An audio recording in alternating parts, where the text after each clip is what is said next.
This webinar about writing and using campaign case studies was originally delivered by Ian McIntyre and Holly Hammond as part of a Commons Library Skills session on the 19th of October 2022. Activist case studies are, as it says on this slide, histories and accounts of campaigns and events which include lessons and insights that can be applied more broadly. So at their best, case studies can provide us with inspiration while helping us to kind of hone in on the finer points of activism. They can give us evidence about how we can do things better, or be used as a warning of how not to do things or how things can go wrong, or they can be used to kind of provoke thought and get us to consider how we might address a situation in the present based on what happened in the past. So they're different to medical case studies and other kind of case studies. So today I'm going to start off by talking about a few different kinds of case studies and give some examples of ones that we host on the Commons. Holly's then going to talk about her thoughts and experiences with incorporating case studies into training and campaigning. We'll then open things up to chat a little bit about, I guess, campaigns and movements that have inspired you and kind of how you learnt about those. And after that, I'll provide some tips and suggestions regarding choosing a topic and a focus, as well as researching and writing case studies. So as I've kind of touched on at the Commons, we define case studies pretty broadly. It's all history, her stories and our stories can provide us with lessons, but the case study kind of takes this a step further by making what can be learnt kind of explicit and obvious. And in general, case studies can be used to illustrate a particular process, skill or idea. So show how something very specific can work or has been applied or not applied in the past. And this might involve using a few different case studies to show alternative approaches to a specific skill or topic or challenge. Or case studies can be more focused on the history of a campaign or an action, and through the coverage of that be used to impart multiple lessons and raise multiple questions.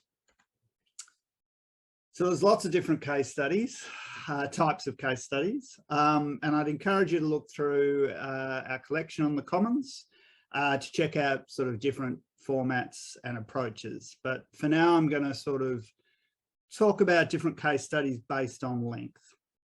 So I guess one type of case study is brief accounts. And in the written form, these might be a few sentences up to 300 or 400 words. They could also be sort of a short video or audio. And we often use these in a talk, or we drop them into an article or a report to provide a real world example. And I guess an example of where the Commons combined a series of brief case studies was our Points of Intervention series. So points of intervention, if you're not familiar with them, are defined by Doyle Canning and Patrick Rainsborough as specific places in a system where a targeted action can effectively interrupt the functioning of the system and open up opportunities for change. So we decided to create a series of Australian examples because these would be more familiar to that part of our audience and closer to the context in which Australian activists are operating. And we initially shared these little mini case studies or examples as social media posts and, you know, use them to illustrate how each point of intervention could be used. And then we incorporated them all together into the web page that you see the example of here. Now, you also, with case studies, have medium-sized accounts, and in terms of text, these might be sort of 5,000 to 5,000 words, you know, or a podcast episode of 30 to 60 minutes. And naturally, being longer, these allow the reader or the listener to get a better understanding of some of the context that the situation occurred in, and that sort of helps us to not only understand the situation better, but also to decide which bits align with our own situation and experiences. And the extra length can also allow some more space for different perspectives to be heard, can cover how different groups acted within an action or campaign, you know, multiple points of view. So the example that is on this slide is from an article regarding the Gurindji land rights struggle, and it originally appeared in the manual Building Power, a guide for Aboriginal and Torres Strait Islanders who want to change the world. So after sort of the case study and the history of the campaign, this website or this resource features, you know, details about how to run a workshop to help Indigenous campaigners explore a successful story about land rights struggle in Australia, and then sort of through that think about how they can talk about their issues and work with outsiders. So that's an example of, you know, combining kind of training with a medium-sized case study. But case studies needn't be articles. Holly and I interviewed British Extinction Rebellion activist Joe Flanagan about a protest that they were part of against BlackRock in 2019, a big investment corporation, and that combined sort of a performance with disruptive direct action at the company's London HQ. And we used a question and answer style interview, which was then published on the Commons.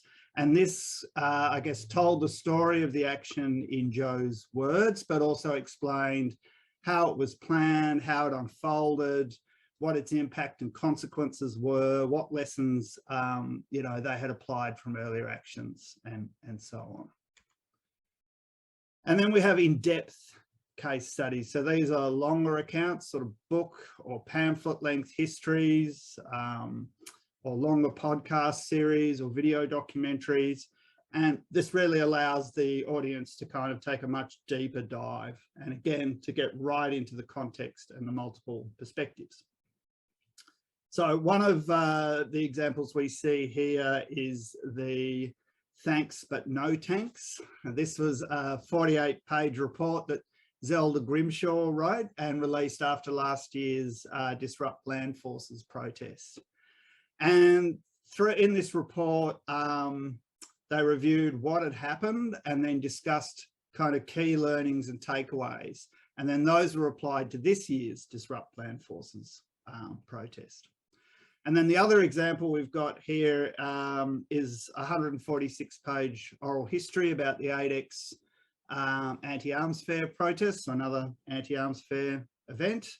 And by using a sort of book-length oral history, this is something I wrote, I was able to sort of include some introductory scene setting, explanation of context, how the protest was kind of promoted and built, and then the events of the blockade and different perspectives on it through the voices of people who were there.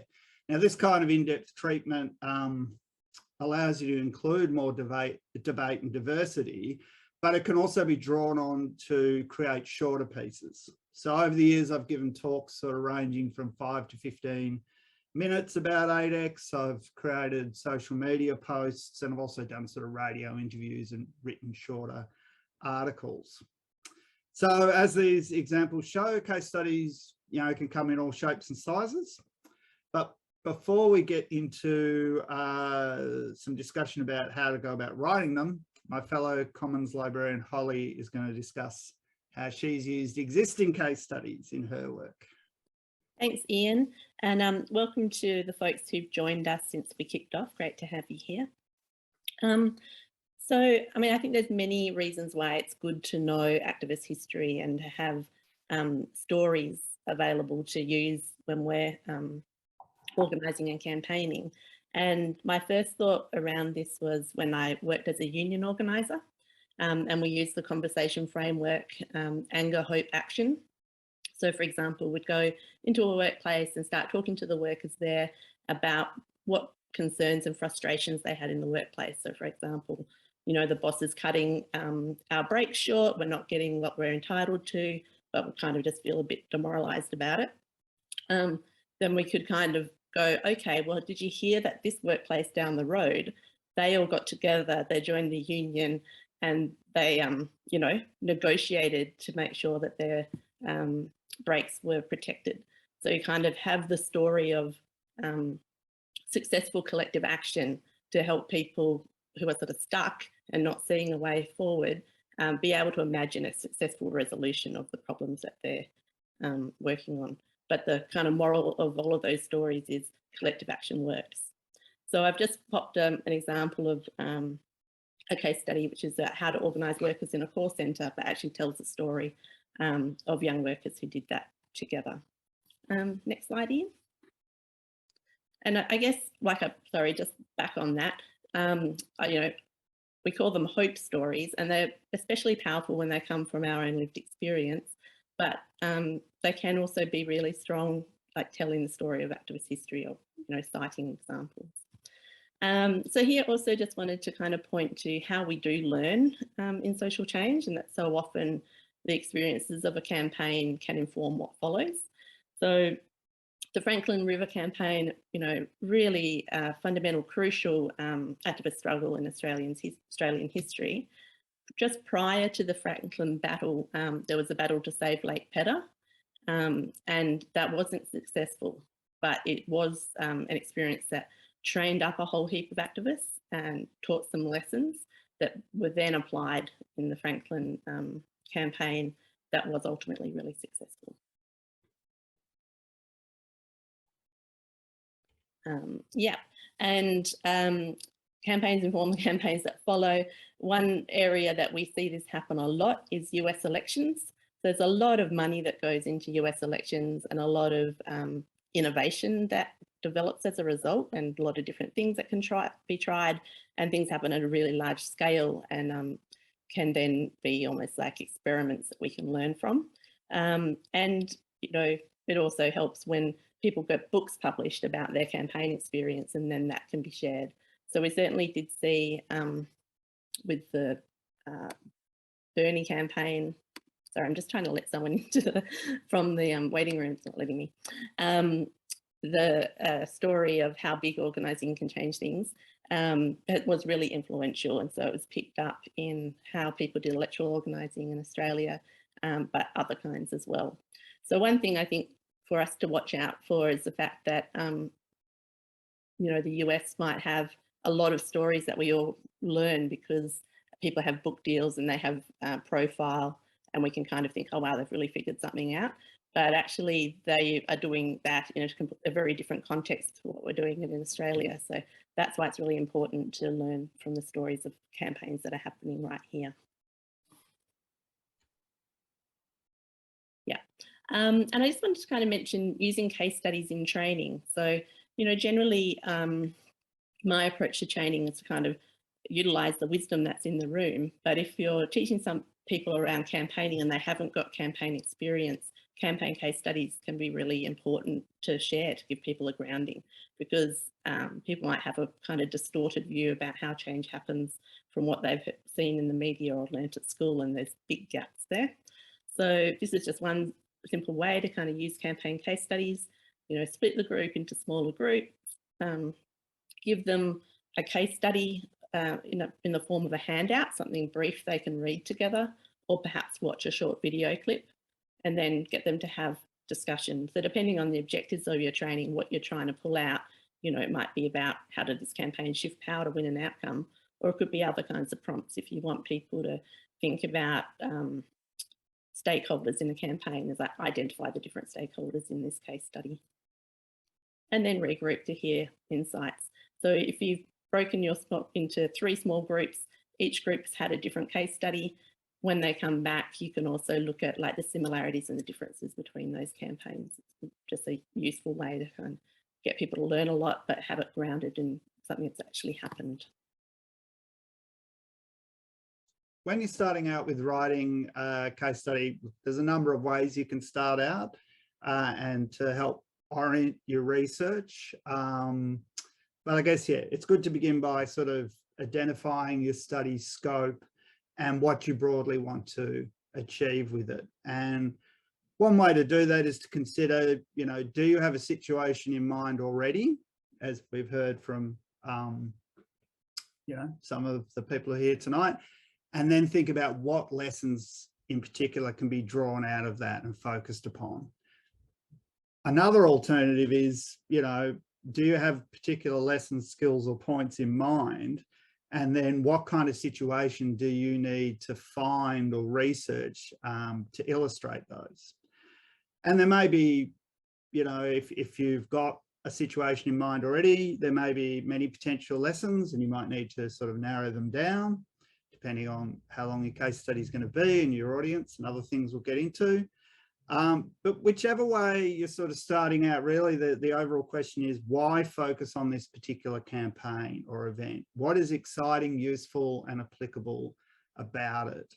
In what ways will it help to educate and stimulate your audience? So what's the lessons that really you're hoping or to impart, or the debates that you're hoping to stimulate?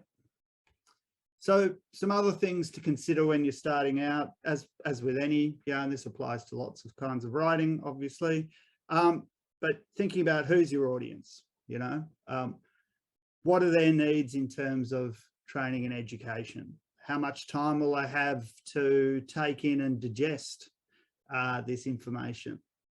Will they be reading or watching or listening to this as part of paid work in their own time during a, you know, 1 hour workshop, a full day training? And is this kind of introductory material for new activists or for more experienced people seeking to kind of do a deep dive, or both? And then you might want to consider how familiar with the event or movement are your audience likely to be, and how familiar would you like them to be? So this can affect how much kind of background and context you need to provide. So it can be good to use a well-known movement or event that people already relate to and know a certain amount about and are kind of inspired by. You know, that might be a recent campaign like the Marriage Equality Campaign, or it might be an older event like the Aboriginal Tent Embassy. And then you can sort of, you know, it's familiar, it's already inspiring, and you can kind of go, well, this is some elements of how they did it, or this is some debates that occurred during that.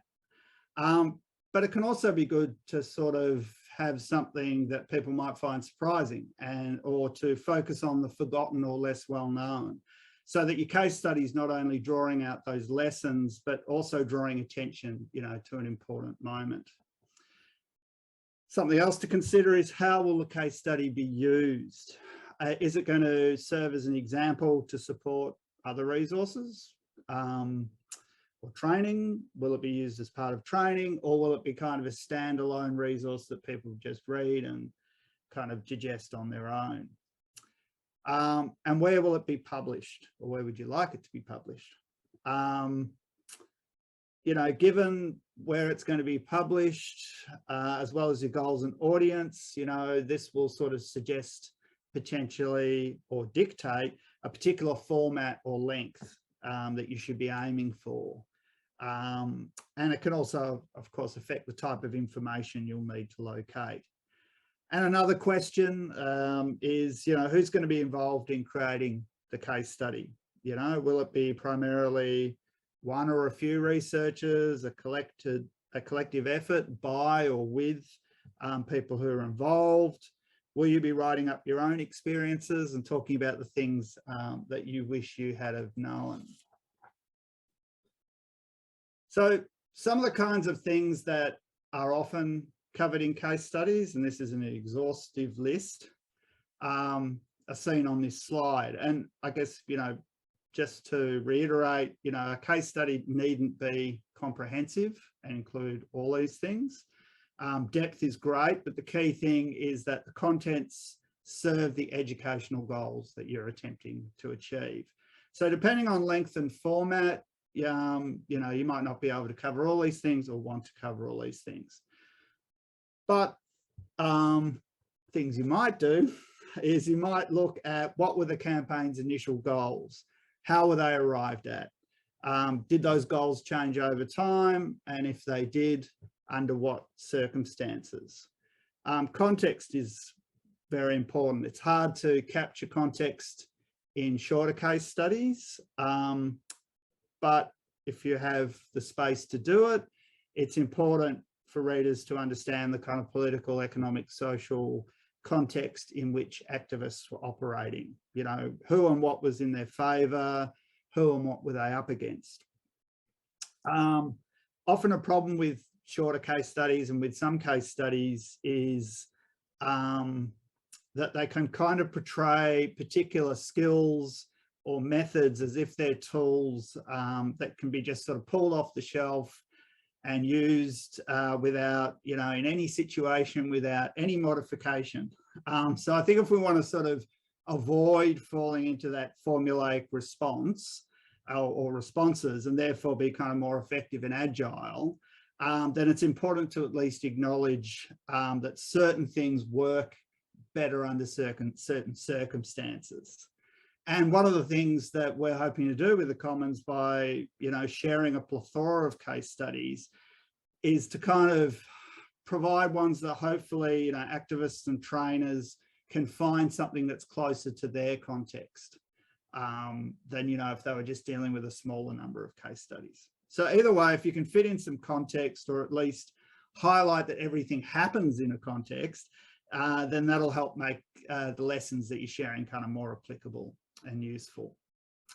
So another thing that's often covered in content, or can be, is were campaigners able to, you know, did they carry out some kind of researching or mapping or preparation before the campaign kicked off? What kind of information sources did they rely on when the campaign was going? Or were they kind of just plunged into situation after situation and just kind of winging it? And if they were winging it, you know, what are some tips for successful improvisation? Of course, history and the key moments involved in the campaign is something you're going to cover in terms of its launch and how it unfolded. You're going to want to look at strategy and tactics, organisational forms, or potentially look at these, and decision-making processes. And you're also, going back to the history part, you might want to consider whether any particular turning points or really crucial moments in the campaign, and where were kind of key decisions made. What sort of dilemmas or options were people faced with, and sort of why did they make choices? But coming back to these kind of strategies, tactics, organisational forms, decision-making processes, you know, here you're trying to summarise what activities did the group undertake, how did they decide upon them, what effects did they have, how did their allies and opponents respond, did campaigners change the way they were doing things along the way, and you know, how did that affect things? Outcomes, of course, is something that people, you know, value very highly for obvious reasons, and that's something that's good to include in terms of, you know, did it achieve its stated goals? But also, what about other outcomes? You know, how did it affect the people who are directly involved? How did it affect broader communities? Did it lead to further action and kind of build movement capacity and momentum? And one final thing I'll mention here is learning. So, you know, what do the campaigners who are involved say that they learned in terms of activism, but also about themselves and the process of social change? And what do they think is most important that other people learn from their experiences? Now, I've thrown heaps of options at you there for things that you could include in the case study. And if you find that a bit overwhelming or bewildering, we do have a case study template on the Commons. The web page is on the screen there, and I think Eve is going to share it in the chat. So yeah, this is a case study template that the librarians put together. You don't need to include all of these things, but it's kind of almost like a checklist you could work through. And yeah, as you can see, it's got things like, you know, a brief summary, you know, what was the campaign's problem it was facing and its goal, where was it, how long did it take, background, who was involved, you know, tools, and so on. So yeah, I'd encourage you, yeah, if you've feel like I've given you too many options to work with, this is a good place to start. So regardless of sort of, once you've come to that decision of what you're going to include and how long it's going to be and so forth, of course, you're going to need sources. And these are some of the typical ones that can be used to map out a campaign and identify key points within it. And also help you accurately kind of capture that campaign and different voices within it.